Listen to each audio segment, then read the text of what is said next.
we can have national voting, and that means get rid of the Electoral College and everybody.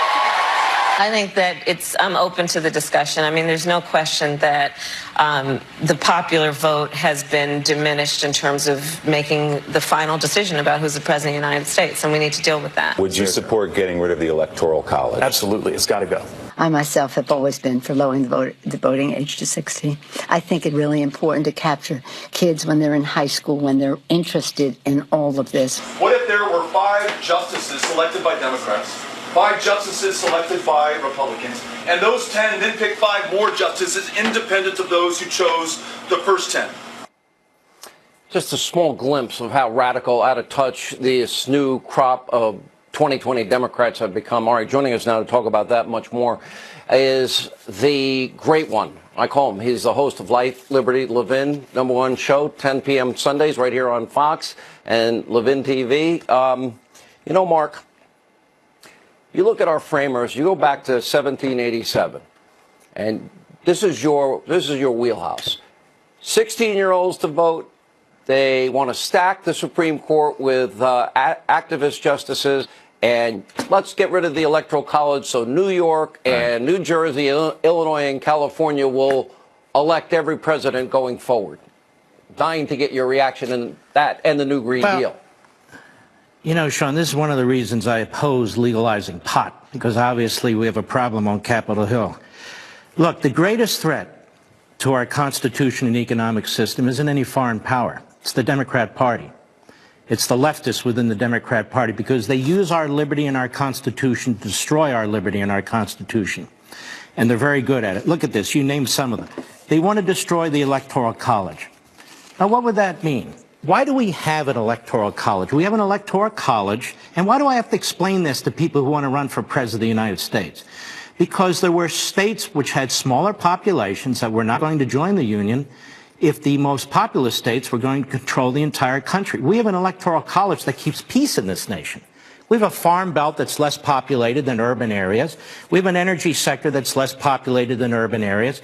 We don't want to be ruled by New York City, Los Angeles, and Chicago. We should all have a role in this. We are a republic. We are not a democracy. We're not a mobocracy. And what you see here, these aren't people running in the Democrat Party. They're running under the mob party. They want to get rid of the Electoral College. Well, how do they intend to... Just think about this. If they want to get rid of the Electoral College, you have to amend the Constitution. You only need 13 states to say no. You think there's 13 states that will say no? I think there's 20 states that will say no. So they're absolute illiterates when it comes to the Constitution. They want to pack the Supreme Court. Now, we tried this. Franklin Roosevelt tried it. You know who stopped him? His own vice president and the Democrat Party. They want to pack the Supreme Court. Why? Because they want to fix the outcome. They want to fix the outcome of elections. They want to fix the outcome of court decisions. This is very good banana republic of the Democrat Party. They want to allow illegal aliens to vote. Well, why wait for them to come 1,000 miles into the United States? Why don't we send absentee ballots to 7 billion people all over the world? Tell them you don't need to struggle to get to the United States. You can just vote in our elections. They want to lower the voting age to 16. Why not lower it to 12 or 14 or 15? How stupid is that? I mean, they raised the age for booze. They raised the age for cigarettes to 21. But at 16, you're going to help pick our president? Why are they doing that? Because they indoctrinate all these kids in high school and so forth, and they know how they're going to vote Democrat. Every decision they make or everything they espouse is about power, controlling power. Do you think if we had 1 million illegal immigrants coming across the border and 75% of them one day become United States citizens who would vote Republican, do you think they would want to secure the southern border? You bet they would. They'd have sniper towers all over the place. They don't want Republicans coming into this country. The Second Amendment. Now we have a knucklehead running for president who says we should actually start to confiscate weapons. The First Amendment, they call this voter reform, where they want to take away free speech. Now, we're only 3 or 4 weeks into this election, and the kooks are in full display. What about our economy?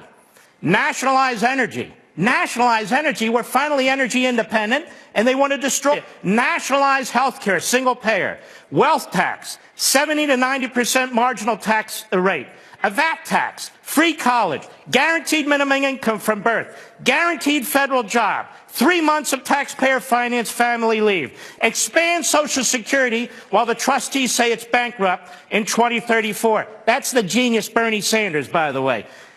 Eliminate existing border fences. That's Beto O'Rourke right there. Eliminate ICE. Reinstate the Iran nuclear deal. Cut military funding. And while we're at it, impeach the president, indict the president's children, and let's go ahead and impeach Associate Supreme Court Justice Kavanaugh.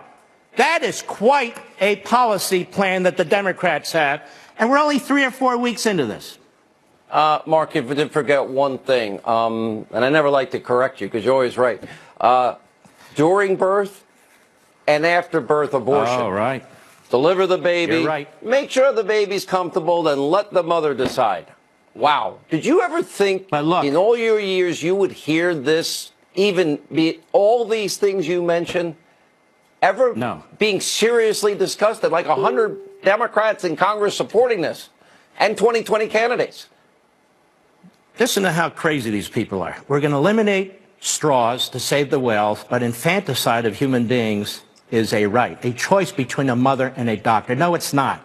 I just want to say one thing before we go to the President of the United States. Thank you. Thank you for being a statesman. What you've done in Israel will be remembered for 1,000 years.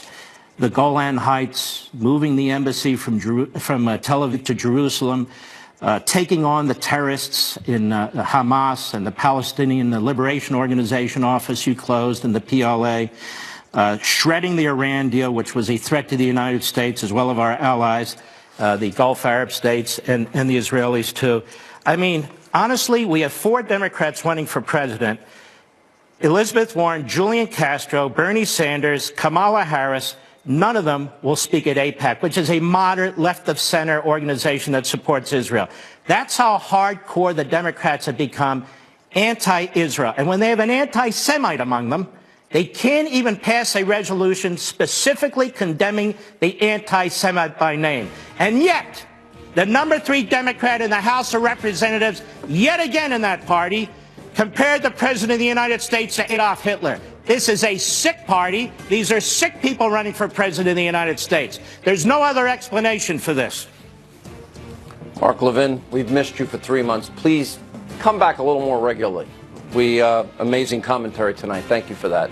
Don't forget, Mark's show, Life, Liberty, Levin, Sunday night, 10 Eastern. #1 show on Sunday nights here at Fox. When we